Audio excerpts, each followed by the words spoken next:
సూర్యాపేట జిల్లా కలెక్టరేట్ కార్యాలయం ముందు నిరవధిక సమ్మె చేపట్టారు సమగ్ర శిక్ష అభియాన్ కాంట్రాక్ట్ ఎంప్లాయీస్. కాంట్రాక్ట్ పద్ధతిలో విధులు నిర్వహిస్తున్న ఉద్యోగులను రెగ్యులరైజ్ చేయాలని డిమాండ్ చేశారు. కాంగ్రెస్ అధికారంలోకి వచ్చిన వెంటనే తమ డిమాండ్లను పరిష్కరిస్తామని రేవంత్ రెడ్డి ఇచ్చిన హామీని అమలు చేయాలన్నారు. లేదంటే అప్పటి వరకు పే స్కేల్ అమలు చేయాలని డిమాండ్ చేశారు.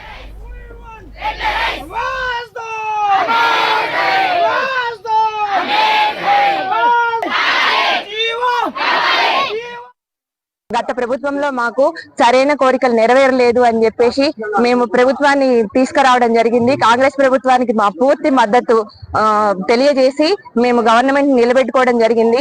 అయినా సంవత్సర కాలం అయిపోతున్న అయినా కూడా మా గురించి ఏ హామీ గాని ఏ మాట గాని మాకు సీఎం గారు ఇవ్వలేదు. కనుక మేమేమి కొత్త కోరిక అడగట్లేదు సార్. మీరు ఇచ్చిన హామీని అమలు చేస్తే సరిపోతుంది సార్. మా ఎందు దయ ఉంచి మేము తెలంగాణ ఆడపిల్లలమే సార్. 2006 నుండి మా పిల్లల్ని చూసుకోకుండా కూడా మేము ఉద్యోగాల్లో ఉన్నాం సార్. రోడ్డున పడి మీ తెలంగాణ ఆడపిల్లలుగా మాకు ఇచ్చిన మాట నిలబెట్టుకోవాలని మేము ముఖ్యమంత్రి గారిని సభ వేదికగా నేను కోరుకుంటున్నాను సార్. అలాగే SSAలో ఉన్న అన్ని వింగ్స్ వాళ్ళు కూడా చాలా ఇబ్బందులు పడుతున్నారు.